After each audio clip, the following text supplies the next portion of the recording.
Oh, oh, oh, oh, oh.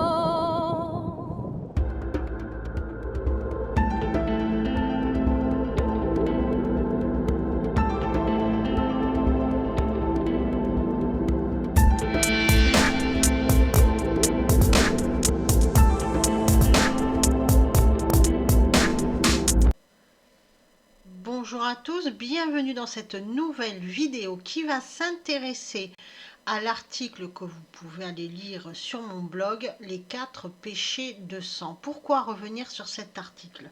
Parce que ce qui se passe aujourd'hui dans notre monde est biblique.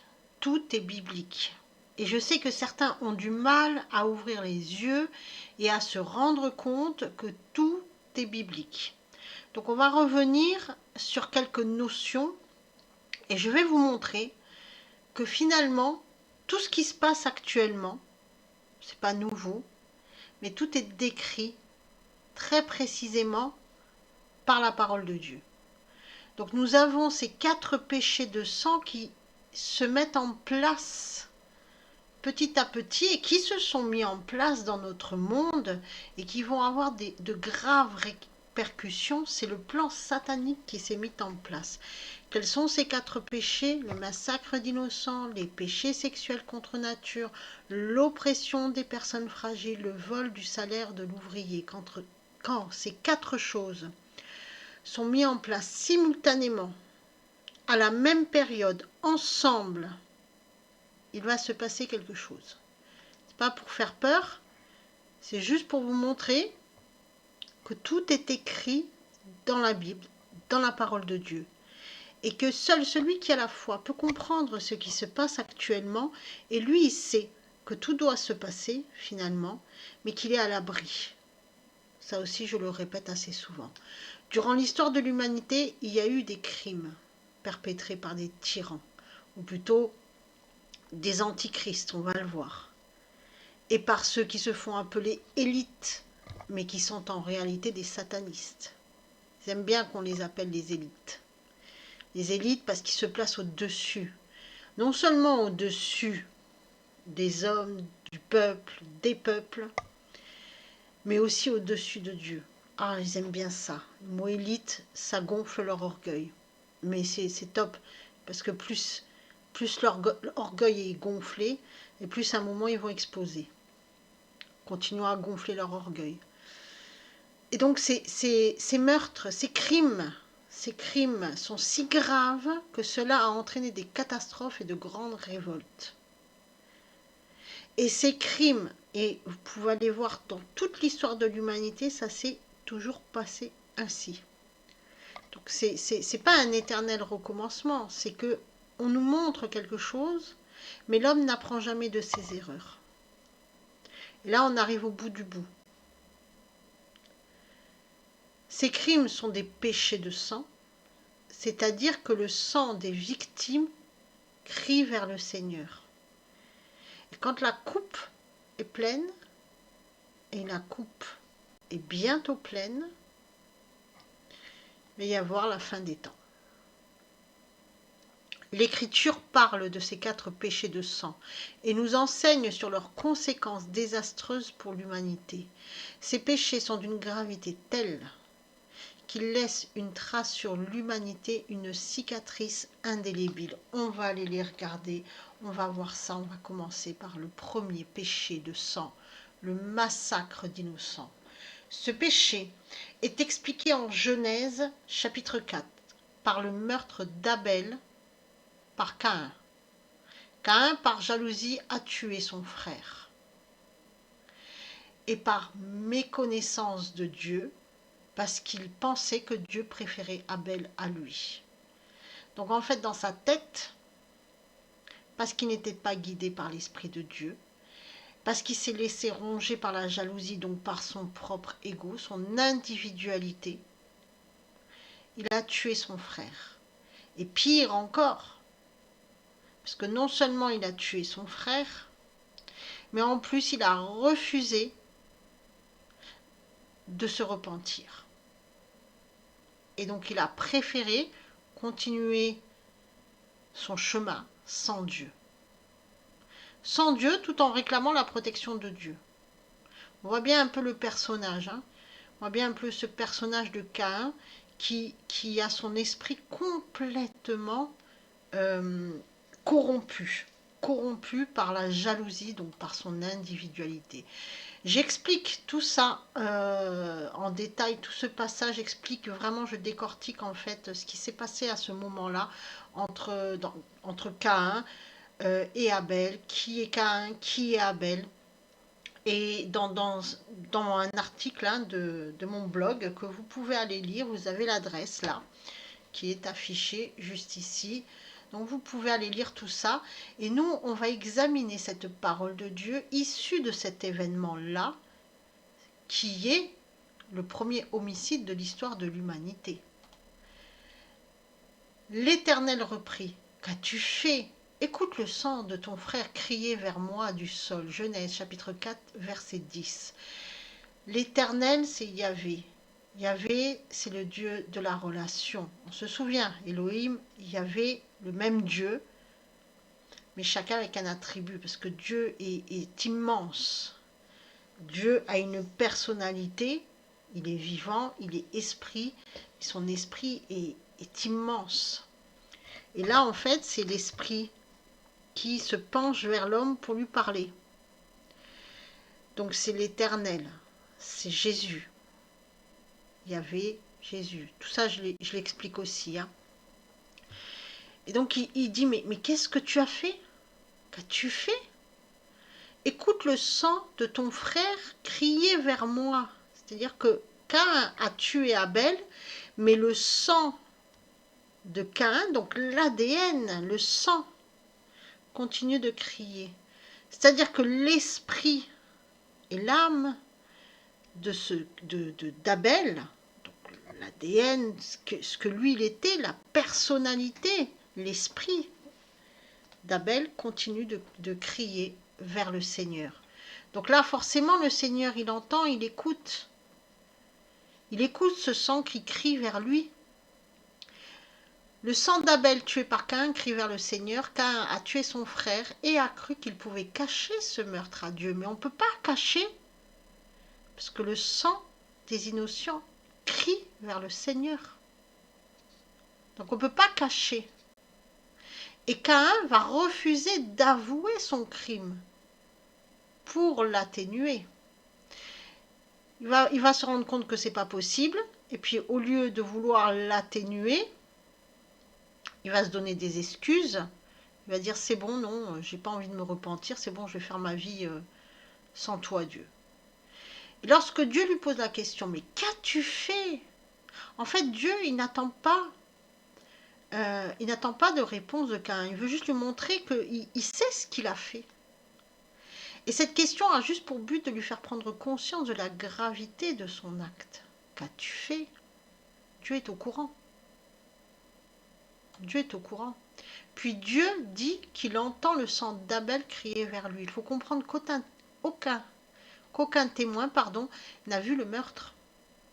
Caïn a tué Abel, il n'y avait personne.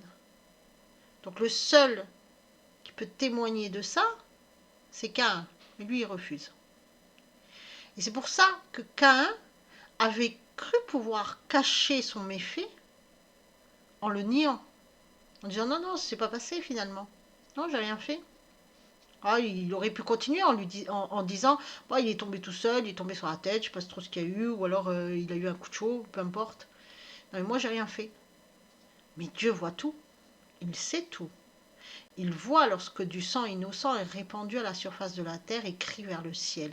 Et là, il a entendu un cri, celui d'Abel. Imaginez maintenant tout le sang des innocents répandus sur la terre qui crient vers le Seigneur ensemble.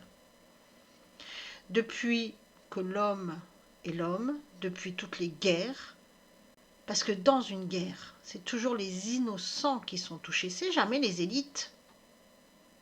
Et on le voit dans toutes les guerres. Et c'est ça le plus malheureux. C'est ça le plus malheureux. Parce qu'il y a des gens, ils vont prendre position pour tel ou tel peuple ou tel. Mais finalement, c'est que des innocents, que ça soit d'un côté ou de l'autre. Et cela dans toutes les guerres. Dans toutes les guerres, la petite personne issue du peuple, c'est de la chair à canon utilisée par l'élite. Ça, il faut vraiment s'en rendre compte. Et peu importe dans quel camp se trouve cette chair à canon, c'est un innocent. Et c'est là qu'il faut prier pour tous les innocents, pas seulement pour un seul camp. Et imaginez tous ces crimes depuis la nuit des temps, tout ce sang d'innocents qui crie vers le Seigneur. Pensez pas qu'à un moment donné, la coupe va déborder? C'est ça, le massacre d'innocents. Comparant cet événement à d'autres passages de la Bible. En Job, chapitre 16, verset 18, « Terre, ne couvre pas mon sang, que mon cri ne s'arrête nulle part. » Ça aussi, c'est très important. On connaît tous l'histoire de Job, et pour ceux qui ne la connaissent pas, je vous invite à lire le livre de Job dans l'Ancien Testament. C'est très, très, très instructif. Job, c'est injuste. Il est affligé de maux à cause de l'accusateur. L'accusateur, c'est Satan. Job, c'est quelqu'un qui a un esprit juste et qui se conduit en juste, un peu comme Enoch. Satan avait demandé à Dieu le pouvoir de l'affliger pour prouver à Dieu que tout homme tombe et se détourne de son Créateur lorsqu'il est dans le malheur. Et c'est ce qu'il a fait. Il a affligé de tous les côtés le pauvre Job, non seulement par la maladie, mais en plus, il lui a enlevé ses enfants et tout ce qu'il avait comme bien. Donc vraiment, il l'a mis, mais plus bas que terre. Mais Job, à aucun moment, n'a flanché. Au contraire, sa foi s'est affermie. Malgré que ses trois amis, il les appelle des amis, mais c'est plutôt des ennemis, on va dire, vont lui dire mais tu as fait quelque chose de mal, c'est toi, c'est de ta faute, regarde ce qui t'arrive, etc. Donc c'est pas vraiment des amis qui viennent le voir. Mais malgré ça, il tient bon. Tout le temps, il dit non, j'ai rien fait. J'ai rien fait, mais si Dieu m'afflige, c'est qu'il y a une raison à ça. Donc je continue à rester dans le juste et je continue à avoir confiance en Dieu. Donc au contraire, cette épreuve a affermi la foi de Job. Et il l'a subie. Et elle était dure, cette épreuve, très dure. Il a quand même tout perdu. Ses enfants. Et tout ce qui va à côté, même la santé. Je ne parle pas des biens matériels, mais il a perdu ses enfants, la santé. Et dans le chapitre qui nous intéresse, celui qu'on vient de lire, Job, qui connaît parfaitement les Écritures, demande à Dieu que le cri de son sang jamais ne s'arrête. Donc il se voit comme un innocent. Et effectivement, c'est ce qu'il est, un innocent. Voyons un autre texte. Car voici, l'Éternel sort de sa résidence pour visiter l'iniquité des habitants de la terre, et la terre découvrira le sang qu'elle a bu et ne cachera plus ses tués. Ésaïe, chapitre 26, verset 21. Que signifie cette parole? La terre a ouvert la bouche pour recevoir le sang du premier juste, Abel. C'est pour ça que depuis, tous les Abels se cachent des Caïns. C'est biblique. Et elle garde mémoire de ce premier sang qui a été répandu sur sa surface. Et de la même manière, elle garde mémoire de tout le sang des innocents, de tous les Abels qui a été répandu sur sa surface. Imaginez le nombre d'innocents. Imaginez toute la mémoire. Et au jour du jugement, les cadavres de ceux qui ont été mis à mort se relèveront pour accuser les coupables. J'aimerais pas être à leur place. Voyons cet autre texte. Cette fois-ci, on va partir dans la Révélation, l'Apocalypse. Chapitre 6, versets 9 à 10. Et quand il ouvrit le 5e sceau, je vis sous l'autel les âmes de ceux qui avaient été égorgés par la parole de Dieu et pour leur témoignage. Et ils crièrent d'une voix forte, disant : Jusqu'à quand, ô Maître, toi qui es saint et véritable, ne jugeras-tu point et ne vengeras-tu point notre sang sur les habitants de la terre? On voit bien que c'est des âmes, des esprits, des êtres qui ont été égorgés pour la parole de Dieu, donc pour la justice, parce qu'ils étaient justes et parce qu'ils ont dit la vérité. Combien ont été tués pour ça? Combien? C'est comme les massacres d'innocents, c'est pareil. C'est des pauvres gens. Des pauvres gens. Combien? Ce passage aussi est très très explicite. Dans la révélation de la fin des temps, l'apôtre Jean voit s'ouvrir le 5e sceau.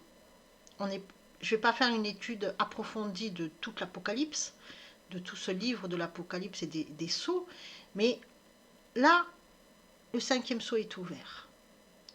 Et ce 5e sceau contient tous les esprits des martyrs, des justes tués parce qu'ils croyaient au Christ. Et tous ces esprits crient vengeance auprès du Seigneur. C'est ce qui se passe. C'est ce qui se passe aujourd'hui. Ça crie. Et plus ça va, et plus ce nombre de justes massacrés crie vers le Seigneur, et plus ce nombre augmente. Imaginez combien crient. Mais concrètement, qu'est-ce que cela signifie? Quelle conclusion en tirer pour notre monde actuel concrètement? De tout temps, du sang d'innocents a été versé sur la terre. Ok, dans toutes les guerres. De toute façon, toutes les guerres, il y a du sang d'innocents versé. Que cela soit des meurtres perpétrés, pour une fausse idéologie, une guerre de territoire, une fausse religion, etc., etc. Ces meurtres d'innocents appellent vengeance. Dans tout temps, c'est jamais le sang d'une élite qui est versé. Et non. C'est toujours le sang d'innocents. Toujours. Mais que vous voyez tout ce qui se passe, hein, tout ce qui se passe. Dans le monde entier, dans tous les peuples. Il y a toujours des gens qui sont là au milieu, mais qui n'ont rien demandé à personne, qui veulent juste vivre, pouvoir se vêtir, pouvoir manger, pouvoir avoir un toit sur la tête. Et puis il y a les élites qui ont décidé de... Ben non. C'est ça en fait, les meurtres d'innocents. Et tous ces esprits innocents, ces hommes, ces femmes tués au nom d'une idéologie antichrist, crient vers le Seigneur et un jugement aura lieu. Et c'est vraiment quelque chose antichristique. Ça aussi, retenez bien. Pourquoi antichristique? Il est noté dans la loi, tu ne tueras point. Et Jésus a repris tous les commandements pour en faire deux. Tu aimeras ton Dieu de tout ton cœur, de toute ton âme. Et tu aimeras ton prochain comme toi-même. Mais si tu aimes ton prochain comme toi-même, tu ne vas pas le tuer. Donc en fait, tous ces élites, tous ces gens-là qui tuent au nom d'une idéologie, au nom de peu importe, au nom d'une religion, ne sont pas avec Dieu, mais ils sont contre Dieu. Et celui qui est contre Dieu est antichrist. Voilà. Et il y aura des répercussions pour les meurtriers, quoi qu'il arrive. L'histoire humaine est parsemée de guerres. Le sang de nombreux innocents a été versé sur terre. Là, ça déborde. Ça déborde, en fait. Et que cela soit pour des raisons politiques, idéologiques, religieuses, en vérité, et ça, aucun manuel d'histoire n'en fera allusion, ne serait-ce qu'une toute petite allusion.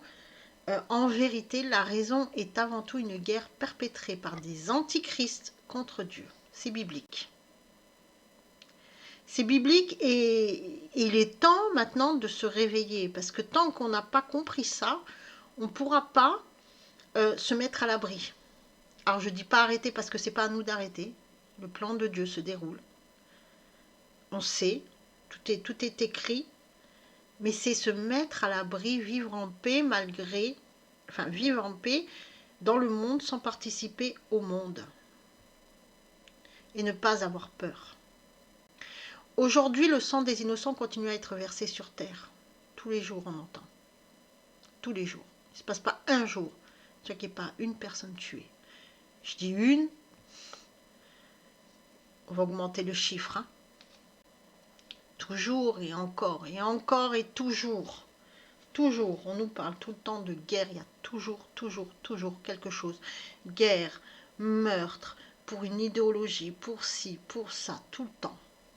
Et tout ça, c'est le plan satanique. Il y a eu et il y aura encore des génocides terribles, des guerres atroces et des dictateurs, élites sataniques assoiffés de sang, tout le temps. Parce que eux, ils se nourrissent de ça, ils se nourrissent du malheur. Alors oui, lorsque quelqu'un tue un innocent par un acte irraisonné, il n'est plus lui-même, il a perdu l'esprit, comme on dit, perdre l'esprit. C'est amusant. C'est amusant cette expression, ça veut dire ce que ça veut dire, perdre l'esprit, c'est-à-dire il n'est plus lui-même. En fait, quelqu'un d'autre a remplacé. Ce quelqu'un d'autre, c'est l'ego, c'est l'individualité. Donc, par un acte irraisonné, il se met en colère et il tue. Ok, mais c'est pas ce qu'il voulait faire au départ, mais il tue. Il devra répondre de son meurtre devant Dieu. Ah, c'est clair. Il devra s'en repentir.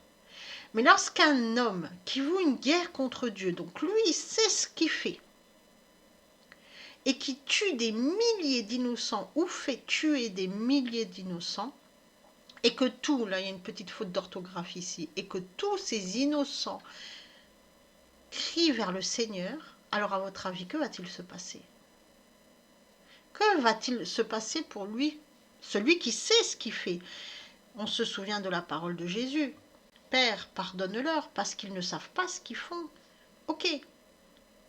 Mais pour celui qui sait ce qu'il fait, qu'est-ce qui va se passer pour lui? Lui, il sait ce qu'il fait, il s'est clairement positionné comme étant antichrist. Il connaît parfaitement la parole de Dieu et il l'a inversée. Parce qu'il s'est cru au-dessus de Dieu, parce qu'il s'est dit qu'il peut se passer de Dieu. Et donc il s'est mis en position de guerre contre Dieu. Il sait ce qu'il fait. Qu'est-ce qui va se passer pour lui?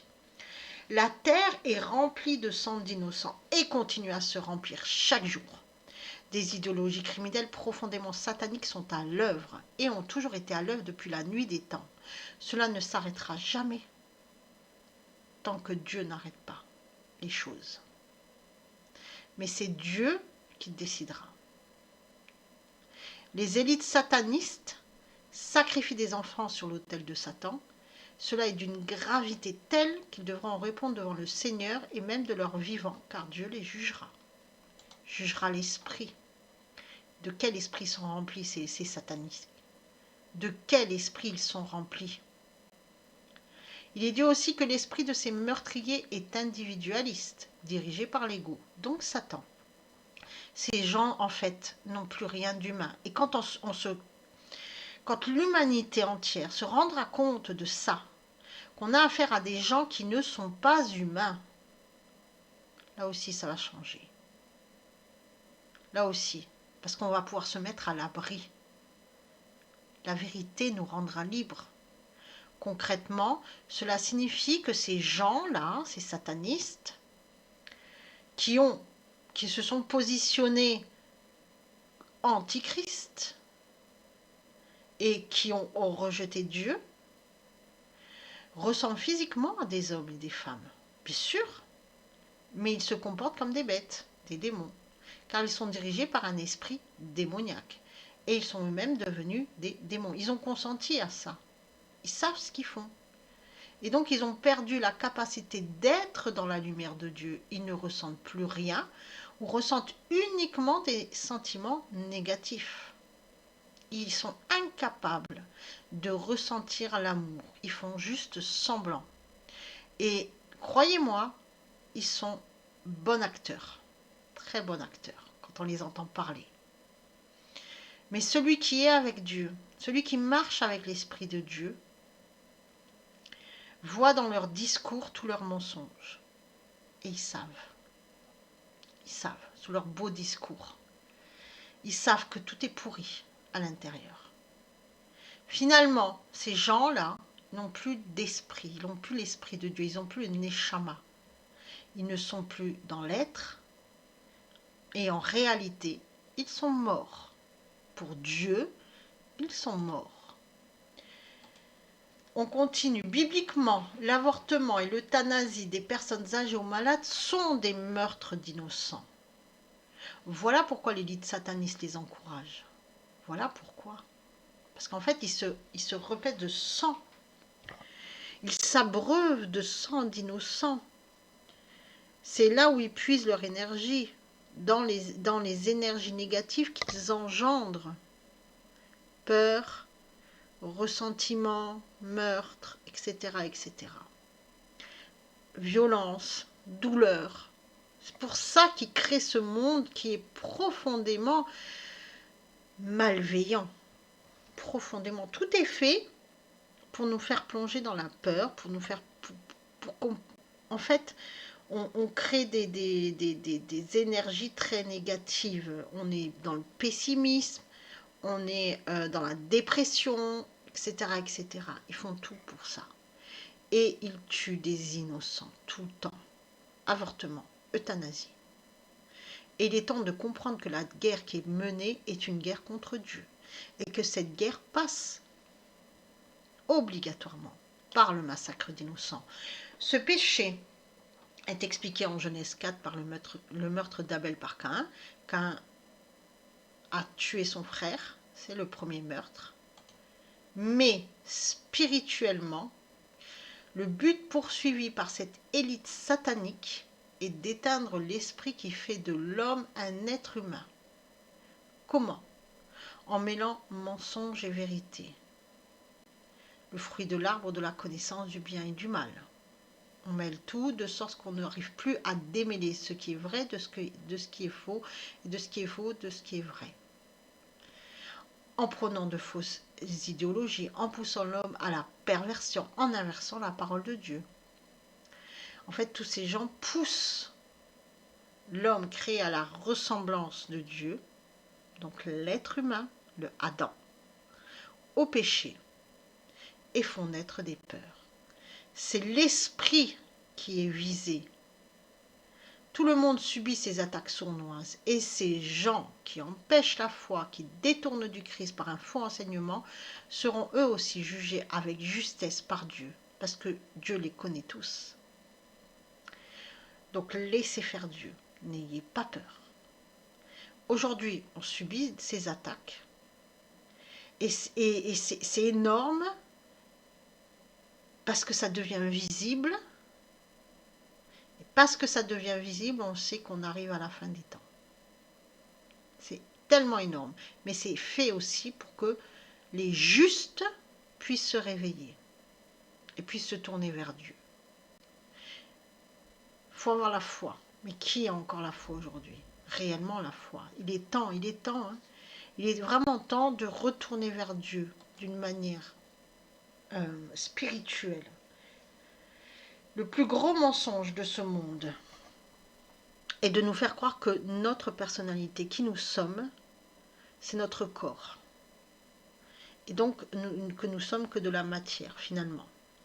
Ça, c'est le plus grand mensonge du monde. C'est-à-dire que, en fait, de nous faire croire que notre corps, ce que nous avons, notre corps physique, à quoi nous ressemblons, comment nous nous vêtons, nos richesses, nos biens matériels, notre statut social, c'est ce qui fait nous. Et ce qui est très faux. Le corps, c'est l'individualité, c'est l'ego. Nous, notre personnalité réelle, c'est l'esprit. En fait, on n'est pas ce que notre corps reflète. On n'est pas nos biens matériels. On n'est pas notre apparence. On n'est pas notre statut social. On est l'esprit. On est l'être que Dieu a créé à son image et à sa ressemblance. Donc l'esprit. Et l'esprit est très profond. Seul Dieu nous connaît réellement. Même nous, on ne se connaît pas réellement. Seul Dieu nous connaît réellement. Mais ce monde a tout fait pour nous pousser dans l'individualité, c'est-à-dire pour nous faire croire que c'est le corps le plus important et ce que nous possédons. Donc pour nous positionner dans l'avoir et non plus dans l'être. Le second péché de sang, c'est le péché sexuel contre nature. Les péchés sexuels contre nature, quels sont-ils? On peut citer l'inceste, la sodomie, la zoophilie et toutes les autres déviances sexuelles qui font partie de la luxure, dont la pédophilie. Tout ça, ce sont des déviances sexuelles et la Bible en fait mention, la parole de Dieu nous en parle et nous met en garde contre toutes ces déviances sexuelles. Ces péchés sexuels sont symbolisés par Sodome et Gomorrhe. Je pense que tout le monde a entendu parler de Sodome et Gomorrhe, ces deux villes qui ont été détruites. Détruites par un volcan, parce que finalement, bibliquement, c'est ce qui est marqué. C'est-à-dire que le volcan s'est réveillé et a englouti toute la ville. Toutes les 5 villes de la plaine, plus précisément. Mais on parle tout le temps de Sodome et Gomorrhe. Or, il y avait là 5 villes. 5 villes où il y régnait la dépravation sexuelle à son plus haut niveau.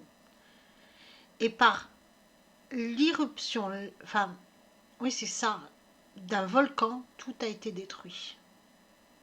Tout a été détruit. Sodome et Gomorrhe, 2 villes mentionnées dans la Bible, en même temps que les 3 autres villes, hein, c'était 5 villes en tout qui étaient situées sur une plaine. Mais on parle essentiellement de Sodome et Gomorrhe, donc on va s'arrêter à Sodome et Gomorrhe. On ne va pas chercher plus loin, parce que ce n'est pas le sujet de cette vidéo. Donc 2 villes mentionnées dans la Bible, situées au sud de la mer Morte, dans l'actuelle Jordanie. Donc ils étaient là sur une plaine très fertile d'ailleurs, très fertile, et les villes se développaient. Mais surtout en perversion. Voilà. Il y avait beaucoup de commerce, il y avait beaucoup de malversation, beaucoup de malheur dans toutes ces villes de cette plaine de l'actuelle Jordanie. Les 2 villes, Sodome et Gomorrhe, ont été détruites en raison de leur péché par une éruption volcanique. On trouve le récit biblique de cette destruction en Genèse. Le cri contre Sodome et Gomorrhe a augmenté et leur péché est énorme. Genèse chapitre 18, verset 20. Je vous invite à aller lire tout le chapitre 18 de la Genèse. Dieu veut donc détruire, ce qu'on comprend en lisant ce texte, les 2 villes à cause de leur péché. Quel est ce péché? Mais Abraham, qui a trouvé grâce auprès du Seigneur, va supplier Yahvé de les épargner à cause de Lot, son neveu, qui habite à Sodome avec sa famille. Quel est ce crime que Dieu condamne par la destruction des habitants de ces 2 villes, plutôt des 5 villes de la plaine? Quel est ce crime? Ce crime est raconté en Genèse 19, je vous laisse aussi aller lire tout le chapitre, avec la visite à Sodome et Gomorrhe de 2 anges du Seigneur sous une forme humaine. En réalité, avant cette visite, 3 anges sont apparus à Abraham. Et on comprend par le récit que ces 3 anges sont la Trinité, Père, Fils, Saint-Esprit. Pour ça, il faut décoder bibliquement. Mais c'est Dieu en 3 personnes, dans l'unité, la Trinité. Un des anges, Dieu, reste avec Abraham. Les 2 autres vont à Sodome et Gomorrhe pour rencontrer Lot. Donc nous avons le Fils et le Saint-Esprit qui vont à Sodome. Ce sont eux les 2 anges. Or, on sait que ces 2 anges étaient donc des attributs de la Trinité, Jésus et le Saint-Esprit. Okay, il y avait le Saint-Esprit. Lot, le neveu d'Abraham, lorsqu'il les rencontre, il est content. Il sait pas comment se comporter, mais il est content, un peu comme Abraham. Quand il les a vus, il n'était pas encore prêt pour cette grande rencontre avec Dieu. Dieu dans sa Trinité, Dieu unique, Dieu un, qui ne fait qu'un. Et l'autre, c'est pareil, il court dans tous les sens, il est content, mais il ne sait pas, puisque lui, il n'est pas dans la justesse, il n'est pas dans la foi totale. Donc, il les rencontre, et de suite, il les invite à passer la nuit chez lui. Les anges acceptent. Quand je dis les anges, retenez bien, on est dans la Trinité, donc Jésus et le Saint-Esprit. Donc, Lot va héberger chez lui Jésus et le Saint-Esprit. Mais le soir venu, les habitants de Sodome, qui avaient vu toute la scène, qui avaient vu Lot discuter avec ces deux anges, etc., entourent la maison de Lot et réclament les anges pour coucher avec eux. Ouais. Les habitants veulent coucher avec les anges. Comprenez, et c'est là qu'il faut avoir des oreilles pour entendre. Comprenez qu'en réalité, ils veulent coucher avec Dieu. C'est terrible, hein? Donc il est là, le péché sexuel contre nature. C'est finalement se pervertir tellement qu'on n'est plus humain. On n'est plus humain. C'est un peu ce qu'on peut aussi lire dans le livre d'Enoch, quand les fils du ciel se mêlent avec les humains, et notamment avec des filles humains, qu'ils engendrent des enfants. C'est la même chose en fait. Donc on revient à l'époque d'Enoch, où il y avait c'était tellement de perversion, et là, c'est ce qu'ils veulent faire. Ils veulent recréer cet esprit de perversion. Ils sont guidés, possédés même, par cet esprit de perversion, qui était déjà là à l'époque d'Enoch, et que Enoch a parfaitement décrit. C'est ce qu'ils veulent faire, en plus grave encore, puisqu'ils veulent se pervertir avec Dieu. Donc vraiment, tout casser en fait. Tout casser. Donc, et ces gens-là, ils sont tellement dépravés qu'ils veulent violer les anges. Alors l'autre va essayer de les en dissuader d'une mauvaise manière d'ailleurs, parce qu'il va proposer ses filles. Bon, je vous laisse lire tout ce passage. Il va dire que ses filles sont vierges, genre ses filles sont mariées. Il y a tout un schmilblick là qui se met en place. Et finalement, il n'arrivera pas à les convaincre. Il n'arrivera pas à les convaincre, et ils veulent absolument avoir les anges pour les violer. Donc Dieu. Comprenez bien que là, vous avez des satanistes. Des satanistes qui veulent violer Dieu quand même. Les anges. Donc Dieu va aveugler tous ces pervers, tous ces satanistes agglutinés devant la maison de Lot et qui crient qu'ils veulent violer les anges. Et ils vont pousser Lot à fuir la ville. Parce qu'il dit là, on fera rien de bon, et finalement, Dieu va détruire Sodome et Gomorrhe. Pour échapper à la colère de Dieu, qui va être personnalisée dans l'irruption volcanique. Voilà. Et ce que Lot a fait. Donc Lot est parti. Je vous laisse lire la suite. Hein. Il part se réfugier dans la montagne avec ses filles. Puis après encore, il y a une autre histoire qui va derrière. Mais voilà. En gros, c'est ça. La colère de Dieu va exploser dans le volcan. Et tout va être détruit. Tout va être détruit parce qu'il fallait faire table rase, comme au moment d'Enoch, où en fait, Dieu a tout lavé par le déluge. Là, il lave une portion. C'est le symbole du péché sexuel contre nature. Donc, il détruit. On pourrait croire que ce péché de Sodome et Gomorrhe n'était que celui de l'homosexualité, mais c'est faux, c'est ce qu'on nous raconte habituellement. C'est faux. Ça va au-delà de ça. Et d'ailleurs, le mot sodomie est issu de Sodome. Parce qu'on veut nous faire croire que le véritable péché, c'est l'homosexualité. C'est faux. C'est au-dessus de ça. C'est au-delà de ça. C'est pire que ça. Je ne sais pas comment expliquer, mais c'est vraiment c'est une perversion contre Dieu. D'accord? Ces hommes et ces femmes qui vivaient à Gomorrhe, ils étaient complètement possédé par l'esprit de perversion. Esprit de perversion qui était déjà là au temps d'Enoch, que Enoch avait déjà décrit, et qui a... et qui, à cause de cet esprit de perversion, à l'époque d'Enoch, il y avait l'esprit de perversion et l'esprit de guerre. Les hommes étaient comme des animaux. Non seulement s'accouchaient dans tous les sens, d'une manière très violente, c'est pire que des bêtes, mais en plus, ils se faisaient tout le temps la guerre. Et on revient à ça. Et Sodome, c'était cet esprit de perversion qui était là. Donc il fallait arrêter ça pour ne pas que ça gangrène le reste. C'est ça en fait qu'il faut vraiment, vraiment comprendre. Donc ces hommes qui voulaient violer les anges, c'est vraiment le symbole de l'acte contre nature. Violer des anges. Je ne sais pas si vous comprenez le truc.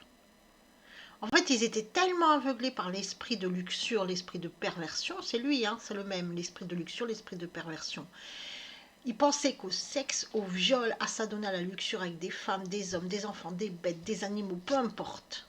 Peu importe, ils étaient tout le temps là-dedans. C'est ça.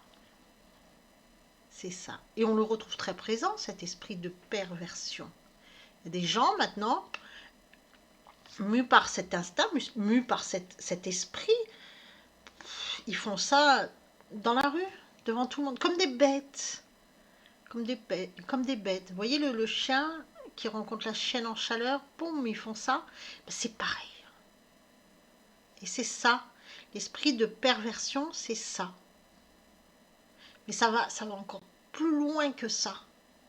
Okay, donc ça entraîne inévitablement vers d'autres péchés. Bon, déjà, ça entraîne vers des actes immondes et à des viols d'enfants, de femmes et d'hommes. On le voit, les journaux sont remplis de ces histoires atroces. Mais ça va créer aussi chez les victimes des traces indélébiles. Alors, on continue. La luxure n'a pas son action limitée au domaine strictement sexuel. Mais ce péché tend s'effiler vers tous les plaisirs que l'individu s'accorde sans modération. Et finalement, il va plus être maître de lui-même. Il va être maître de ce qu'on appelle un instinct, c'est-à-dire l'ego, l'individualité. Il veut, il prend. Voilà. Là, il se lève le matin, il voit une fille dans la rue, il veut, il dit oh là là, elle est jolie, il commence à avoir un désir, il ne peut pas le maîtriser, il veut, il prend. Donc il n'est plus humain, il est comme une bête. C'est comme le chien qui rencontre la chienne en chaleur. Lui, après, ça va le rendre dingue finalement, hein, et il va falloir qu'il fasse. Ben, c'est pareil. Et la chienne, il va falloir aussi qu'elle fasse. C'est pareil. Et on n'est plus dans l'être humain là. Vraiment plus. Donc là, ça va se transposer à tout. À l'homme qui va faire ça avec la chèvre. À celui qui va prendre l'enfant. Voilà. Tout le temps. Tout le temps. Et en fait, ça va lui faire croire que tout lui est permis. Parce que cet esprit-là donne une dose de permissivité. C'est-à-dire que lui, dans sa tête, il va se dire, mais tout m'est permis. Je m'en fous de celui qui est à côté. C'est comme les animaux, au moment de la reproduction, pouf, ils font. C'est l'instinct. Ben, lui, c'est pareil. Sauf que là, c'est pas un moment de la reproduction. C'est parce qu'en fait, l'esprit de luxure qui le possède va lui faire croire que tout lui est permis. Il peut faire ça n'importe où, n'importe comment, quitte à violenter, peu importe. Et c'est ce qu'on voit. C'est pire que des bêtes. Et donc, finalement, ils n'arrivent même plus à distinguer ce qui est bien et ce qui est mal. Et c'est comme ça qu'on voit aussi des gens qui violent et qui disent, oui, mais finalement, elle a cherché. Ah, ok. Donc c'est ta faute à elle. Ouais. D'accord. Ou qui disent clairement, mais j'ai rien fait de mal. J'ai rien fait de mal. Et c'est même comme ça que fonctionnent les pédophiles. Les pédophiles, ils vont même se donner des excuses en disant oui, mais les enfants, il faut les éduquer parce que les enfants ont besoin ont des besoins. Et donc moi, bah, j'ai comblé un besoin. Waouh, sympa. Voilà. Donc en fait, dans leur tête de détraqués, ils pensent qu'ils ne font aucun mal aux enfants. Et c'est pas pour ça qu'on doit leur pardonner. D'accord? Ces gens-là, il faut les enlever de la société une bonne fois pour toutes. Les mettre à part. Et qu'ils n'aient plus accès à qui que ce soit pour faire le mal. Et ça sera la seule solution. Et les laisser entre les mains de Dieu. Voilà. Il faut les parquer ailleurs. Comme des bêtes. Mais simplement, comme on a des lois qui protègent, hein, des lois qui ne font pas la différence entre ceux qui sont réellement devenus des bêtes ou qui sont des bêtes et les êtres humains, eh ben on arrive à tout un tas de malheurs parce qu'on ne sait pas protéger les réels êtres humains, parce qu'on veut protéger les bêtes. Voilà. Aujourd'hui, ces tarés nous font croire que l'enfant a le droit d'avoir une sexualité. Et ils se sont mis en tête que c'est leur devoir de les initier, mais ils sont complètement malades. Malades. Donc tous ces crimes commis envers les plus faibles et les plus purs crient vers le Seigneur. Encore une fois, sont des crimes perpétrés vers des innocents, tout le temps. Et ils seront punis, ceux qui s'y adonnent, bien sûr, parce qu'eux, ils savent ce qu'ils font. Ils savent. Ils savent. Mais aussi ceux qui se font complices de tout cela en fermant les yeux. Eh ouais, parce que vous savez, la luxure n'est pas seulement donc un accroissement de l'appétit sexuel, ça va au-delà de ça. Mais ce péché s'étend comme une pieuvre sur toutes les relations sociales et produit l'obscurcissement progressif de la conscience et un gonflement de l'ego. Finalement, celui qui s'y adonne va devenir son ego et l'esprit de perversion. C'est fini, il n'est plus là. Finalement, le luxurieux ne cherche qu'à se glorifier dans son propre plaisir. Et oui, c'est l'ego, produisant un orgueil démesuré. Lisons ce texte d'Ézéchiel, chapitre 16, versets 49 à 50. Voici, quelle a été la faute de ta sœur Sodome.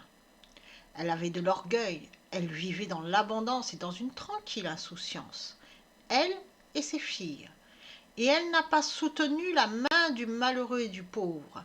Elles sont devenues arrogantes et elles ont commis des actes abominables devant moi. L'orgueil. L'orgueil. Parce qu'en fait, elle vivait bien, tranquille. Ouais, du moment qu'on vit bien, tout va bien. On ne regarde pas ce qu'il y a à côté. Et l'orgueil, ben, une fois qu'il arrive, on le nourrit tout le temps. Il faut faire très attention. Et voilà. Et c'est comme ça qu'on commet des actes abominables. Comprenez que ces actes abominables commis devant Dieu sont des actes immoraux. L'abomination est donc amorale. L'abomination, c'est une déchéance morale causée par la luxure et l'orgueil. Dieu n'a pas détruit Sodome et Gomorrhe à cause de l'homosexualité, je le redis, mais à cause de l'immoralité sexuelle, des relations contre nature et de l'orgueil.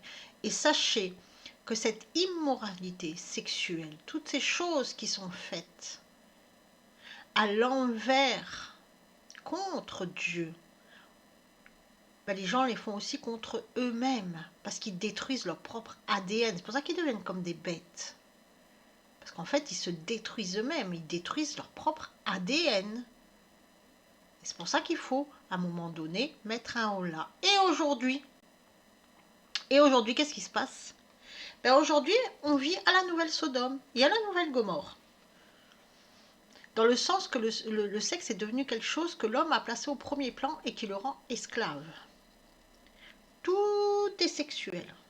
voyez, la pornographie, c'est diffusé partout. La pornographie, c'est très, très, très addictif. Pornographie, ça fait beaucoup de mal au cerveau par des shoots d'hormones, notamment la dopamine. Et ça éteint la compassion, mais d'une manière, c'est terrible, terrible. Et de la même manière, on veut initier les tout-petits, dès la maternelle, hein, aux axes sexuels. Super.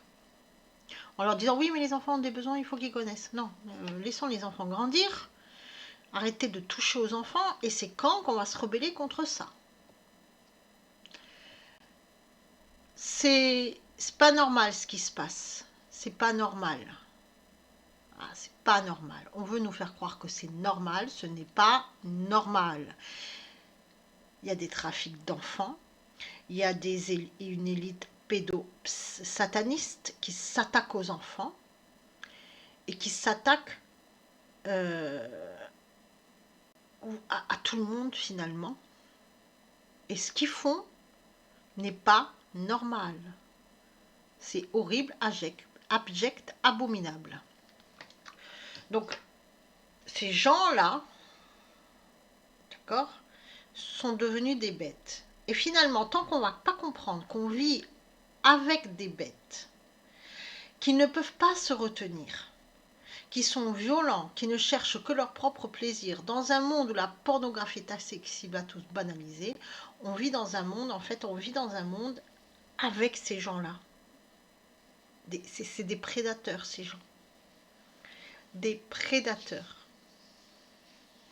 Des prédateurs qui ont construit un monde où ils peuvent acheter des enfants pour leur propre plaisir. Et ces élites, en fait, ce sont essentiellement beaucoup, hein, sont au sein des gouvernements. Et puis après, il y a les plus gros encore, on ne les connaît pas parce que ils sont cachés par les gouvernements. Mais il faut arrêter de nier que ces choses-là n'existent pas. Ces choses-là existent et à un moment donné, il faut ouvrir les yeux et pour pouvoir se mettre à l'abri, mettre nos enfants à l'abri de ces gens. Parce que finalement, dans Sodome et Gomorrhe, ils ont voulu avoir des relations sexuelles avec Dieu. C'est ça. Mais là, ils veulent passer par l'enfant. Pourquoi? Parce que l'enfant est pur. L'enfant est la création de Dieu.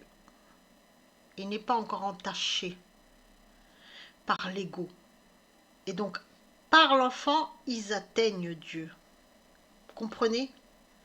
Donc ça, maintenant, il faut vraiment qu'on se mette en tête qu'on vit avec des gens qui n'ont rien d'humain. Et il faut se mettre à l'abri des gens-là. Voyons à présent le troisième péché de sang, l'oppression des personnes fragiles et dépendantes. Ce péché concerne la non-protection des personnes fragiles. Ici, c'est la charité qui est bafouée. La charité. Lisons ce texte.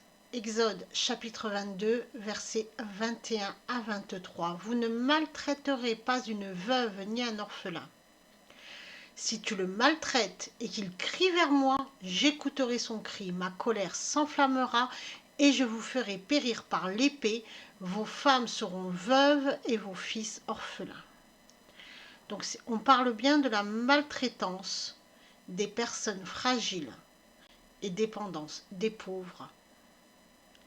Et ce qui est bizarre, et c'est pour ça que cette planète, ce monde tourne à l'envers, c'est qu'il n'y a jamais eu autant d'aide sociale et il n'y a jamais eu autant de misère. Pourquoi?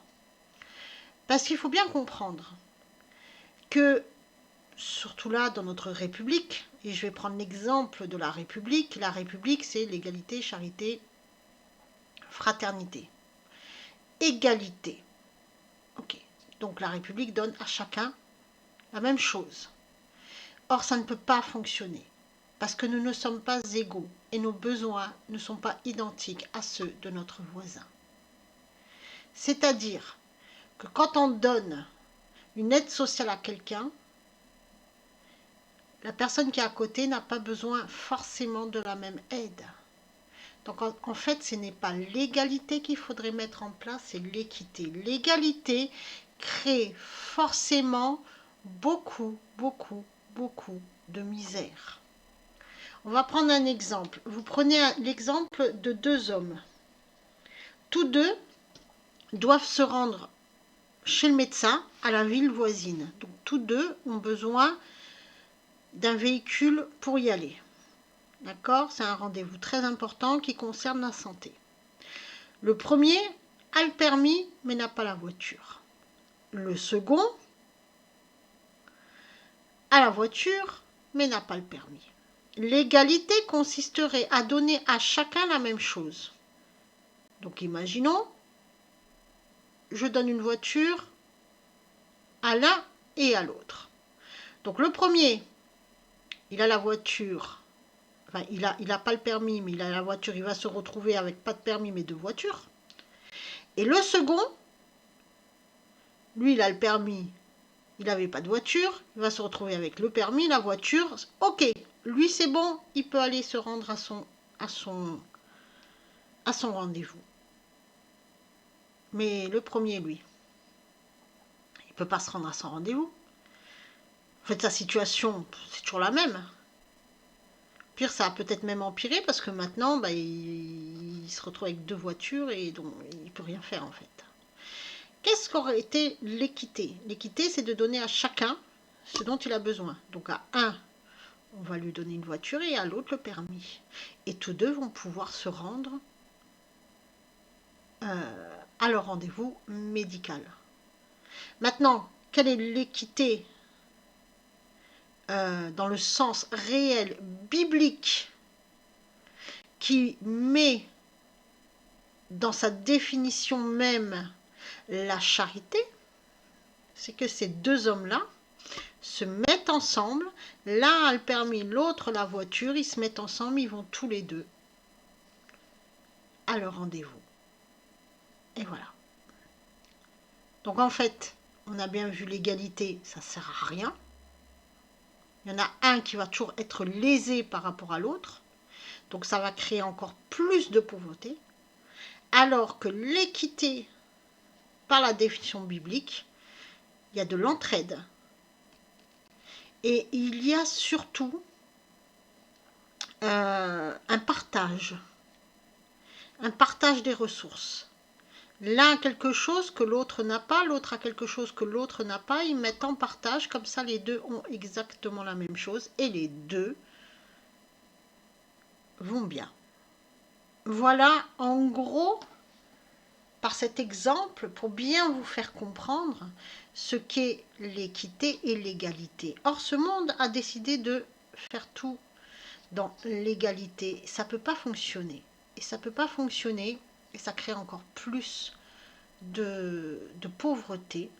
Mais comme c'est une valeur satanique, et comme l'élite est satanique, elle nous fait croire que, vous voyez, elle est bonne, hein, elle donne des choses, elle donne des aides sociales, elle donne ci, elle donne ça, pour que tout le monde soit égaux, c'est formidable.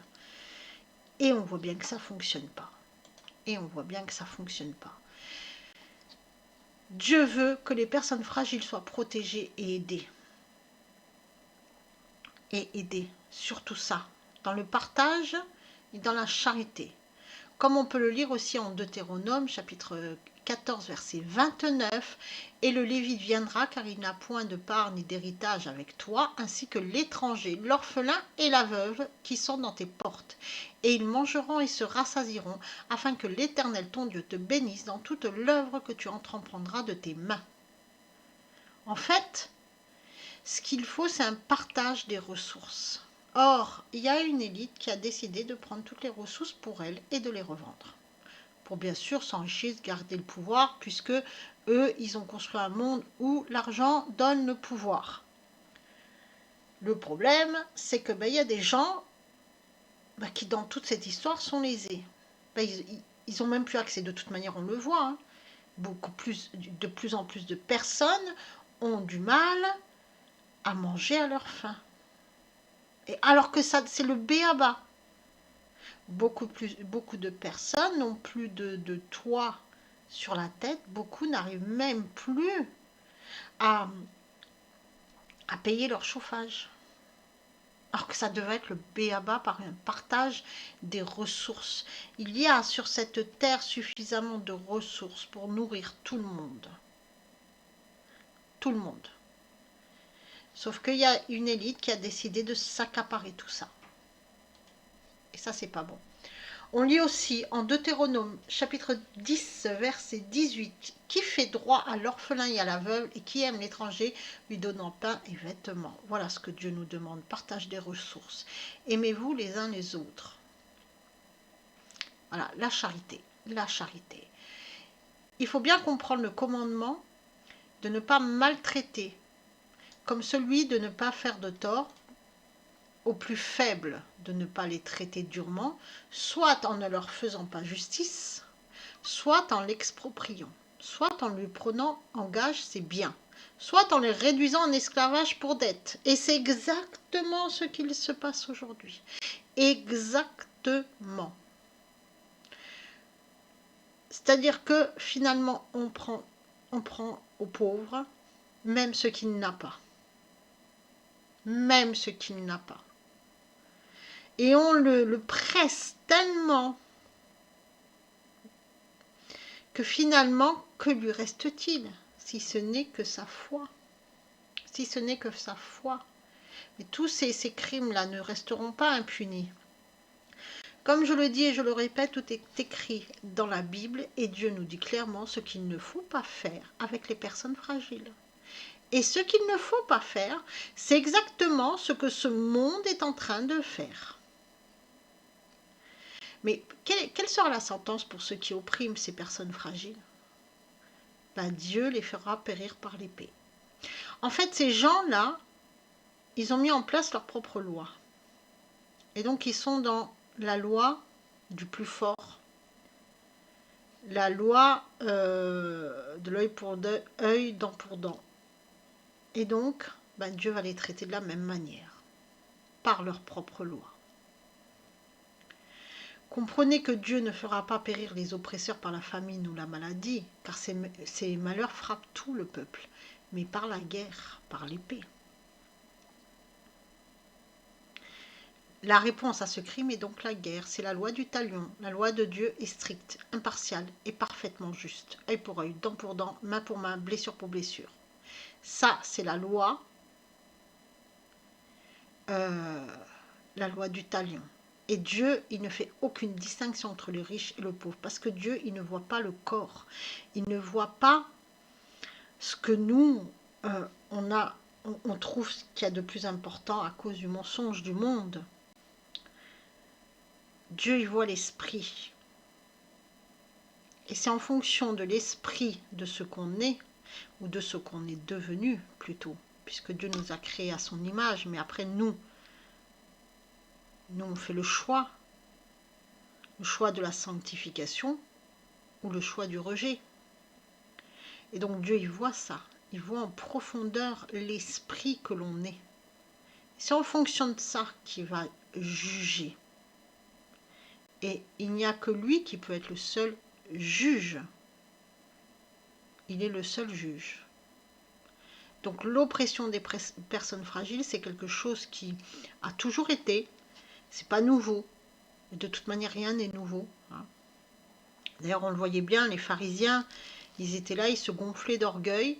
Et à côté, à Jérusalem, il y avait un quartier de pauvres. Ils y allaient même pas de peur de se salir. Vous voyez comment ils traitaient? Alors, ils prêchaient qu'il fallait donner aux pauvres, ils prêchaient qu'il fallait donner l'aumône, mais eux, ils ne le faisaient pas. Et c'est exactement ça, ce qui se passe aujourd'hui. Regardez, vous avez une certaine élite qui demande à ceux qui sont payés au SMIG de donner de l'argent pour que ceux qui vivent du RSA puissent manger. Il n'y a pas un problème quelque part, sans déconner. pas un problème quelque part? Voilà. Alors qu'il suffirait que tous ces gros riches-là donnent un tout petit peu pour que la famine disparaisse du monde entier. Voilà. Partage des richesses, partage des ressources. Et il n'y a que comme ça, quand on comprendra ça, qu'on pourra se sortir de là. Le quatrième péché de sang, le vol du salaire de l'ouvrier. Tout travail mérite salaire. Et pas n'importe quel salaire, un salaire décent qui permet de vivre, un salaire qui permet de ne pas s'endetter pour survivre, un salaire qui permet de manger à sa faim. On travaille, on mérite un salaire. Il n'est pas normal qu'il y a des gens qui travaillent et qui ne peuvent même pas se loger ou se nourrir. On le sait, et ils sont de plus en plus nombreux, ces personnes-là, surtout vu ce qu'on subit en ce moment.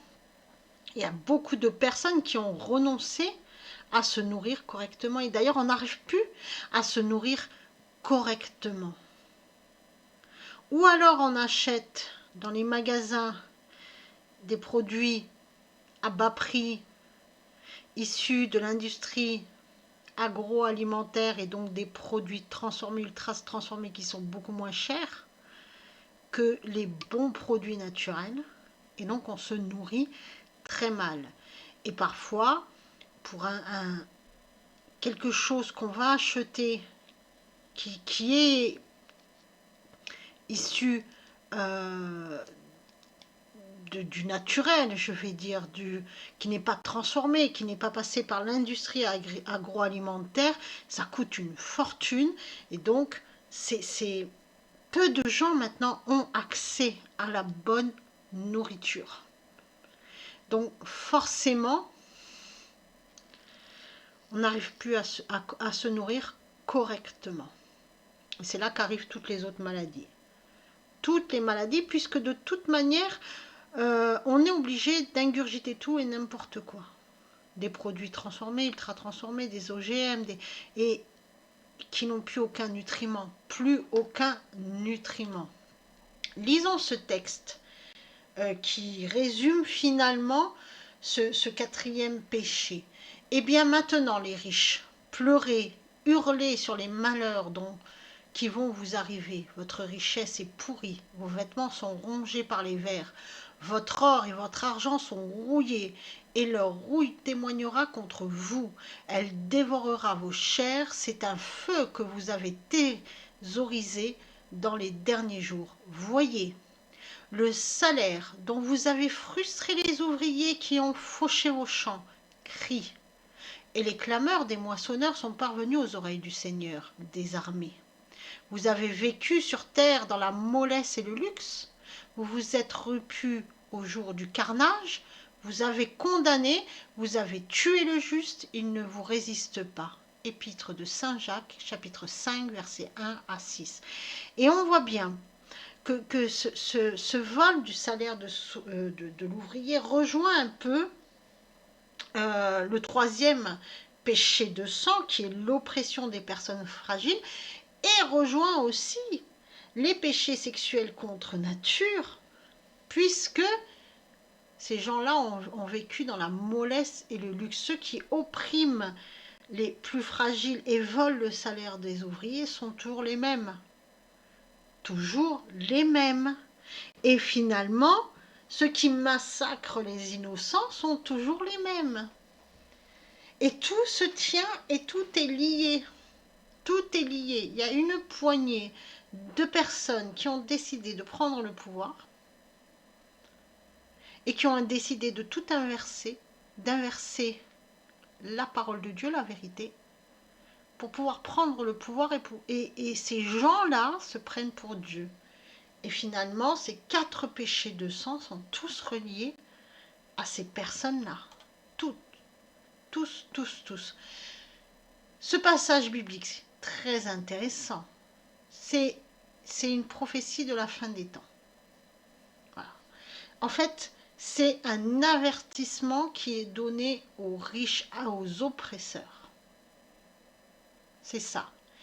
Eux qui ont gardé toutes les richesses pour eux-mêmes, qui ont gardé toutes les ressources et qui oppressent les peuples. C'est ça. Et ça, Dieu leur envoie un avertissement. C'est une interpellation et qu'on peut retrouver dans d'autres textes bibliques. J'ai choisi celui-ci, mais il y en a d'autres. Et c'est ces passages, en fait, qui dénoncent les injustices dans se rendre coupable, ces fameux riches, ces fameuses élites pédosataniques, envers ceux qui sont les plus faibles, envers les peuples, envers les justes, et là, en l'occurrence, envers ceux qui travaillent pour eux et qui ne sont pas bien rémunérés. En fait, ils deviennent esclaves, ces gens-là. Regardez comment on vit. On se lève le matin pour aller travailler pour une personne, pour avoir un salaire qui ne nous permet pas de manger correctement. Et le pire de tout, c'est que pour se rendre à ce boulot-là, il faut que l'on s'endette pour prendre une voiture qui nous servira à aller enrichir une personne qui ne nous paye pas correctement. Alors, voiture ou transport en commun ou peu importe. Donc de notre salaire, on va en plus devoir payer pour se rendre au boulot pour être mal payé. On marche sur la tête, non? On marche sur la tête. Et on va donner de notre journée, pour les plus chanceux, 8 heures. Pour les autres, parce qu'il y a des boulots, c'est 12 heures d'affilée. Notamment dans beaucoup d'autres pays, et notamment chez les routiers, qui eux travaillent plus de 8 heures d'affilée, pour finalement, sont-ils payés en conséquence? Non. Non. En fait, on leur donne du temps.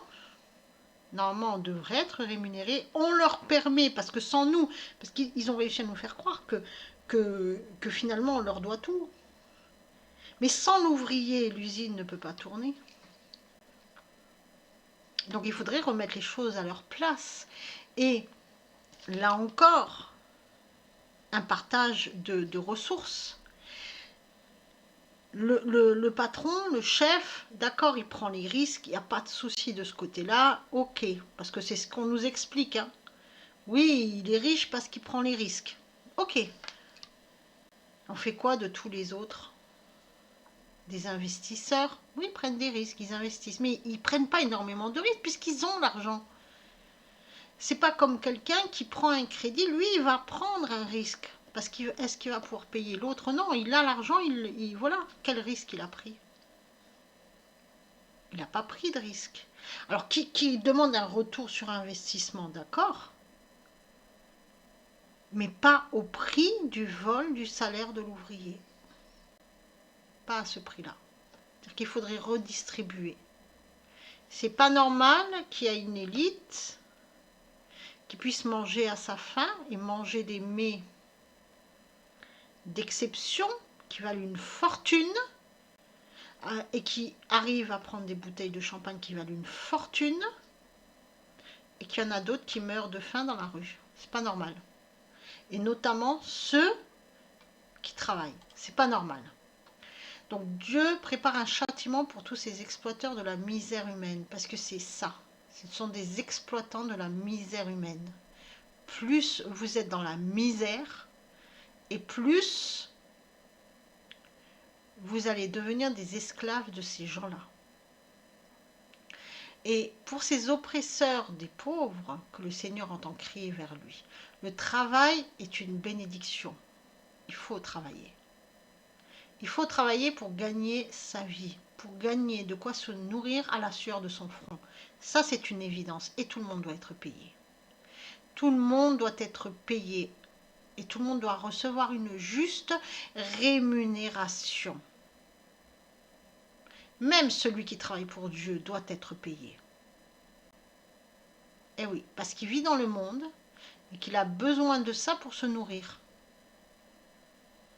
Oui. C'est-à-dire que même si vous allez voir quelqu'un qui travaille pour Dieu, il faut le payer. Tout travail mérite salaire. Tout travail mérite salaire. Mais le travail ne doit pas devenir de l'esclavage. Et aujourd'hui, on a affaire à une espèce d'esclavage moderne, où on travaille pour que des élites s'enrichissent et nous, on tombe de plus en plus dans la misère, parce qu'on n'arrive plus, on n'arrive plus. Et on est obligé en plus de consentir à des crédits pour pouvoir se rendre au boulot. C'est quand même quelque chose c'est quand même quelque chose qui est profondément satanique, ça. Vraiment.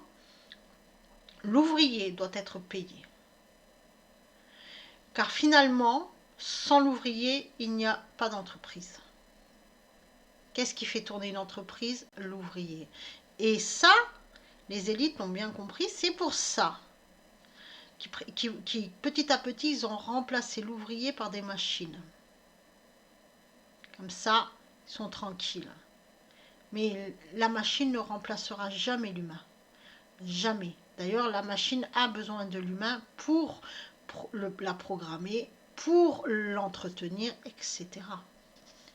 Mais la machine ne remplacera jamais l'humain. Jamais. Ce qui est fait artisanalement, ça n'a pas de prix. Et c'est fait d'une manière très costaud, c'est authentique. La machine n'arrivera jamais, la machine travaille à la chaîne. Ah ouais, elle va produire. Et on tombe dans la surconsommation. Alors que l'artisan va faire des choses de ses mains et ça sera beaucoup mieux. Alors bien sûr, on pourra en acheter qu'un, par exemple, je sais pas, une table, des chaises, voilà, c'est fait artisanalement par un ébéniste, c'est magnifique. Par contre, on va chez Ikea où c'est produit par des machines, oui, là on peut en acheter je sais pas combien. Puis c'est fragile. C'est fragile. De toute façon, on le sait. Hein. Un meuble monté en kit, si vous déménagez, prenez le meuble et jetez-le. Hein. Vous n'arriverez jamais à le remonter. Ou alors, très difficilement. Et puis, à un moment donné, de toute façon, ça sera bancal et ça va se casser la gueule. Ça va se casser la gueule. Et on le voit aussi pour les commodes, les tiroirs qui... Bon, bref, je ne vais pas faire un truc là-dessus, mais voilà. Pourquoi? Parce qu'on ne veut pas payer l'ouvrier. On ne veut pas. Alors que si on sortait de cet esprit de surconsommation, on fabriquerait des choses utiles, pérennes, qui sont costauds et qu'on n'aurait pas besoin de changer régulièrement, comme d'ailleurs les vêtements. Mais encore une fois. Donc le Seigneur envoie un avertissement sévère à tous ces riches qui profitent des pauvres pour s'enrichir et qui sont remplis d'orgueil et qui manquent d'amour. Leur crime, c'est l'injustice. Aujourd'hui, cet avertissement est toujours d'actualité. Et on l'a vu, les riches s'enrichissent sur le dos des pauvres qui s'appauvrissent. Il n'y a jamais eu autant de riches qu'aujourd'hui. De nouveaux riches, tout le temps. Et ils deviennent de plus en plus riches, tandis que le peuple, lui, devient de plus en plus pauvre. Il y a quelque chose qui n'est pas normal. Il faut se réveiller à un moment donné. Hein. Pour le riche qui exploite son ouvrier, dans son cœur, il n'y a que l'argent qui l'intéresse. En fait, il est devenu l'argent. Il est devenu l'individualité, son ego, l'argent. Il est tombé dans le piège de Satan, ou pas qu'il est tombé, il a consenti lui-même au piège de Satan. Il a dit oui, il a fait son choix. Et en fait, il est entré dans l'avoir et il se fout complètement de l'être. Il se fout de qui vous êtes. Hein. Tant que lui peut s'enrichir, vous, si vous crevez sur place, il n'en a rien à carrer. En gros, c'est ça. Donc ce monde a fait de l'argent une divinité suprême parce que l'argent sert à l'individualité, à glorifier le corps. à montrer. C'est l'argent, c'est la puissance. Parce que j'ai la belle maison, je suis mieux que toi. Parce que j'ai la belle voiture, je suis mieux. Parce que je... Voilà, c'est ça en fait. Parce que j'ai la grosse villa à 3 millions d'euros, ben voilà, je suis au-dessus de la masse. C'est ça, ce monde, c'est ça qui nous montre. Et Dieu leur envoie des avertissements. Des avertissements. Continuons. Les riches seront consumés par le feu au jour du jugement. Cela, on peut le lire au psaume 21. Ces riches sont des hommes si insensés, l'âme, l'esprit surtout, est mort. Ils ont amassé un trésor sur terre, mais ils ont complètement oublié, et ils n'ont pas voulu, c'est leur choix aussi, c'est pas qu'ils ont oublié, c'est qu'ils n'ont pas voulu s'amasser un trésor dans les cieux. Et donc ce sont des êtres cupides, ils sont devenus cupides. Donc esprit de cupidité. Leur esprit, leur réel esprit n'est pas là. C'est un esprit de cupidité qui a remplacé leur esprit. Et ils oppriment les ouvriers avec dureté et injustice. Et ça, ceux qui sont ainsi appauvris réclament justice. Et Dieu les entend. Alors entre le sang qui crie vers Dieu, entre les abus sexuels et donc toutes les victimes de ces tarés, entre toutes ces personnes fragiles qu'on nous presse, et entre ces ouvriers qui te crient, à un moment donné, la coupe sera pleine. Réellement. Bon, vous avez très bien compris que ce passage ne concerne pas que les agriculteurs, ok ? Mais tous les ouvriers maltraités, exploités par le système dans le monde entier. Dans le monde entier. Tous ces ouvriers qui travaillent à la chaîne, tous ces ouvriers qui sont déportés, à qui on donne à faire un travail et qu'on paye une misère. On pense notamment à ceux qui sortent dans les mines, qu'on paye une misère pour sortir les matériaux pour faire les batteries électriques. Tous ces gens aussi qui sont dans les mines et qu'on a exploité, mines de charbon, ça continue, mines d'or, mines de diamants, mines de ci, mines de... Bon, tous les ouvriers, tous ceux qui travaillent à la chaîne et qu'on exploite.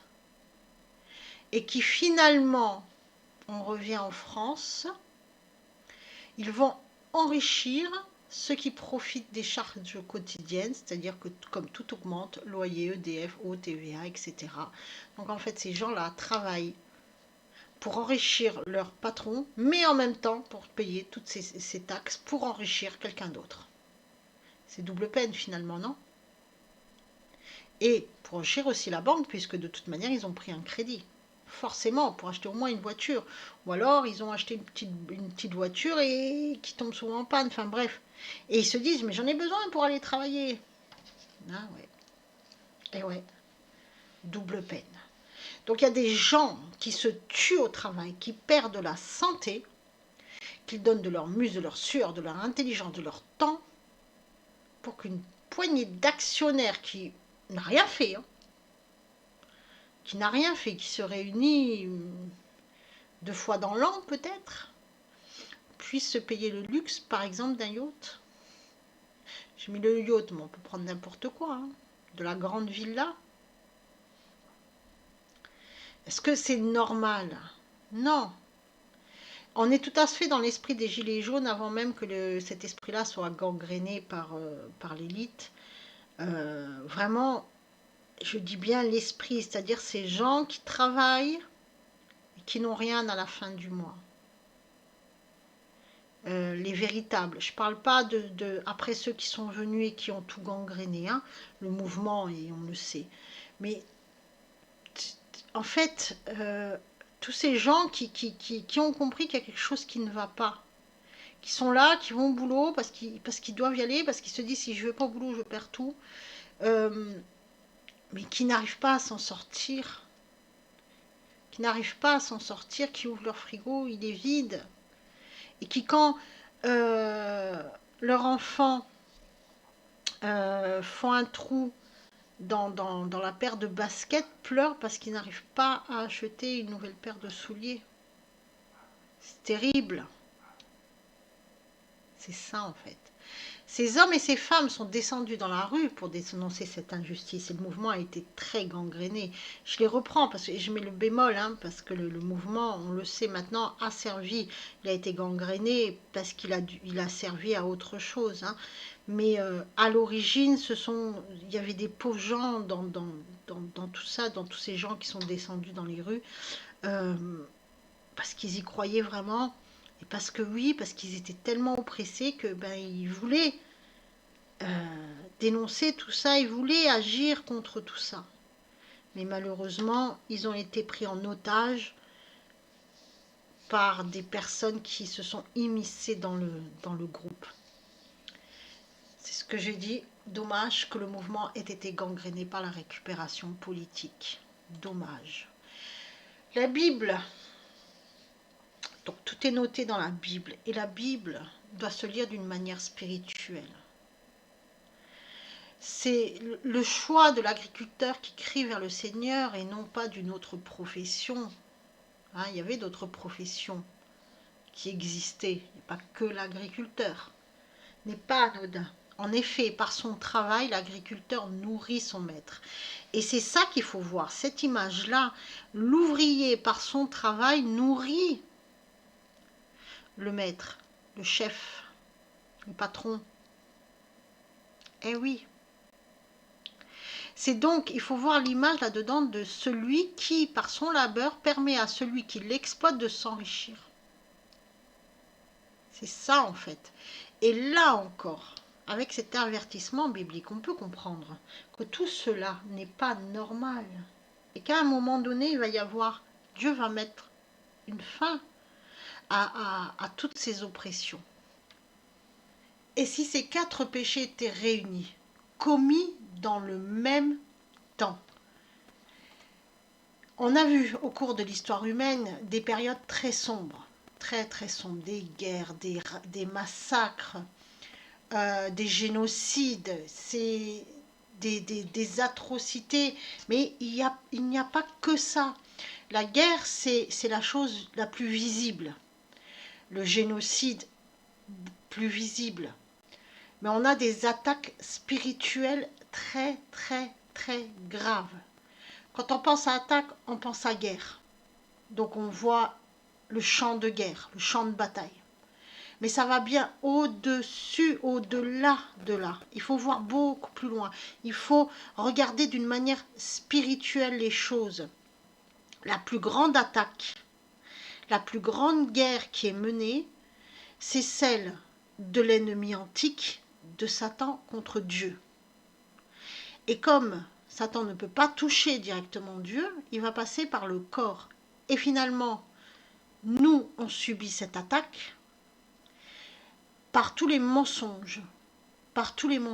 Et c'est comme ça qu'ils ont réussi à nous faire croire que nous ne sommes plus que des corps. Et donc nous sommes dans l'avoir et non plus dans l'être. Nous sommes dans le corps et non plus dans l'esprit. C'est-à-dire que nous nous définissons, ils ont réussi à nous faire croire que notre personnalité, c'est notre corps. Nos biens matériels, notre richesse, notre statut social, le paraître, la manière dont on s'habille, dont on se coiffe, tout ça, ils ont réussi à faire croire que c'est nous. Or, notre véritable personnalité, c'est l'esprit. Donc c'est vraiment une grande guerre. Mais, en même temps, revenons à ces 4 péchés. Qu'est-ce qui se passerait s'ils sont commis en même temps? Est-ce que ces 4 péchés aujourd'hui sont commis en même temps? Le massacre des innocents, bien sûr. Quand on pense à massacre d'innocents, comme je le dis, on pense à guerre. On pense à Première Guerre mondiale, Seconde Guerre mondiale, guerre d'Iran, guerre d'Irak, guerre d'Afghanistan, En fait, ça n'arrête pas. Ça n'arrête pas, guerre en Ukraine, et là, avec les événements qui se passent au moment où je fais cette vidéo, le conflit israélo-palestinien, ça n'arrête pas. Quand on pense au massacre d'innocents, tout de suite on pense à ça, mais il y a au-dessus de ça. On pense aussi à tous ces pauvres gens qui sont tués dans la rue comme ça, gratuitement. À tous ceux qu'on laisse mourir aussi. Faute de soins, faute de logement, faute de charité. À tous les avortements. Parce que finalement, ce qui tue, ce qui nous rend morts, c'est l'extinction de l'esprit. Donc on pense aussi à tous les mensonges qui sont diffusés en continu pour faire sombrer dans la peur et qui tuent l'esprit. Donc vous voyez, ça va au-dessus. Alors tout ça, c'est tragique. Toutes les guerres sont tragiques parce que toutes les guerres tuent des innocents. Et c'est toujours les innocents qui sont tués. Mais n'attendez rien d'un chef, d'un gouvernement. C'est eux qui nous mettent là-dedans. Les péchés sexuels contre nature, pas besoin d'y revenir dessus, on a très bien compris que là on essaye de normaliser la pédophilie, on entre dans les écoles pour dire que l'enfant a des besoins dès l'âge de 3 ans. On a normalisé la zoophilie, c'est voilà, pornographie. Donc on ne revient pas là-dessus, on sait que c'est là. D'accord ? Avec l'extinction aussi, on nous fait croire qu'il n'y a plus de genre, qu'il faut choisir son genre, parce que même si on est avec des attributs féminins, on n'est pas forcément femme, etc. etc. Donc tous ces choses dans la culture woke qui sont diffusées, donc ça c'est très présent aussi. Donc ça va, on en a déjà 2 sur 4. Voyons la suite. L'oppression des personnes fragiles, ça rejoint aussi le massacre des innocents. Aujourd'hui, c'est ce qu'on vit. C'est ce qu'on vit avec l'inflation, avec on nous fait croire aussi que on a une santé précaire, que en fait on est oppressé de tous les côtés.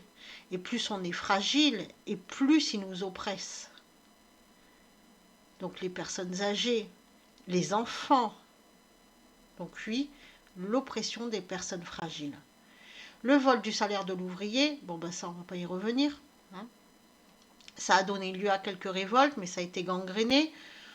Et c'est toujours pareil. Et ce phénomène est mondial lui aussi, comme tout, comme les 3 autres. Donc forcément, on a ces 4 crimes qui sont commis ensemble. Aujourd'hui, dans notre monde actuel, et je parle de notre monde actuel qui va de plus en plus mal, et les taux se resserrent, parce que c'est de plus en plus.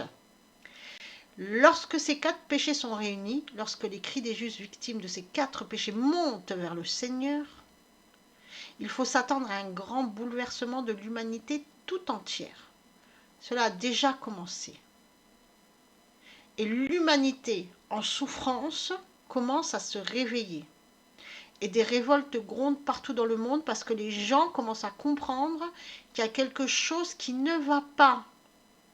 Que le monde tourne à l'envers. Que tout est fait en dépit du bon sens. En dépit du bon sens. Tout. Tout. On dit qu'on veut nous protéger, mais pour nous protéger, on nous met en prison. Au lieu d'enlever ceux qui nous persécutent.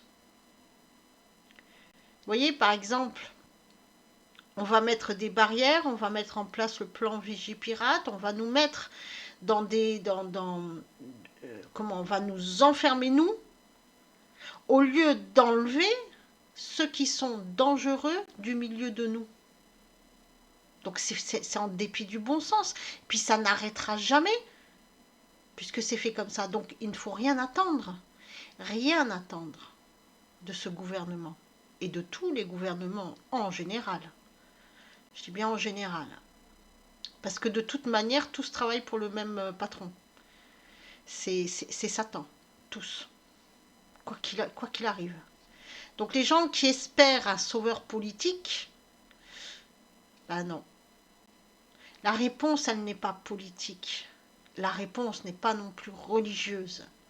La réponse se trouve en Dieu. En Dieu. La coupe de justice est pleine et on vit la fin des temps. Il n'y a qu'à lire l'Apocalypse pour le comprendre, le livre de l'Apocalypse. C'est pas encore maintenant, mais ça prépare bien comme il faut le terrain, on va dire. Le Seigneur Jésus reviendra. Notre Seigneur Jésus. Jésus est amour. Il est la parole de Dieu, le Verbe de Dieu. Mais il est justice. Et il est le seul juge parce qu'il nous connaît. Il ne nous connaît pas par rapport à notre corps. Il connaît notre esprit. Il connaît qui nous sommes réellement, puisque lui, il est celui qui est. Donc, il est temps, et c'est la seule solution possible, de se repentir et de revenir à Dieu. Il est temps de se débarrasser des mensonges du monde et de chercher Dieu. Et vous ne pourrez le faire qu'en cherchant Dieu. Et à ce moment-là, Dieu se révélera. Et c'est à chacun d'entre nous. C'est-à-dire que quelqu'un ne peut pas faire ce travail à votre place. C'est à chacun d'entre nous, dans la volonté, de vouloir revenir vers Dieu, de chercher Dieu. Et comment le cherche-t-on? Par la prière et par la lecture de la parole de Dieu, tout le temps. C'est l'effort. Au lieu d'être sur les réseaux sociaux, au lieu de regarder sa série préférée, au lieu de faire autre chose, prenons un temps dans notre journée pour la prière et pour la lecture de la parole de Dieu. Prenons un temps dans la journée pour écouter notre Seigneur. Écoutez, il nous répondra, il nous parlera, il se fera connaître. Mais il faut qu'on prenne ce temps-là. Alors à ce moment-là, il faut éteindre la télé. Ça ne veut pas dire qu'il ne faut pas regarder les séries, ça ne veut pas dire ça, ça ne veut pas dire qu'on doit tomber dans l'extrême. Non. Tout doit être fait dans l'équilibre. Bien sûr que vous avez le droit au divertissement, mais il ne faut pas que ça prenne le dessus sur autre chose. Tout est dans l'équilibre. Et ce monde a tout fait pour nous plonger dans le travail, donc pour nous enlever du temps. Forcément, tout le monde doit travailler. Ça, c'est OK. Mais après, on nous plonge aussi dans le divertissement pour nous obliger à ne pas prier et aller chercher Dieu. Mais il faut prendre ce temps. Il faut prendre ce temps. Quitte à regarder un seul épisode de sa série, prendre un petit temps pour prier. Après, on regardera la série. Au lieu de regarder 3 épisodes, on en regardera 2. Voilà, c'est tout. Mais il faut prendre ce temps. C'est maintenant qu'il faut le faire. Le combat est spirituel et il doit être mené par tous. Il est temps de se repentir et de remettre Dieu au centre de nos vies, de chercher Dieu. Chercher Dieu. Le temps de l'éveil spirituel a sonné.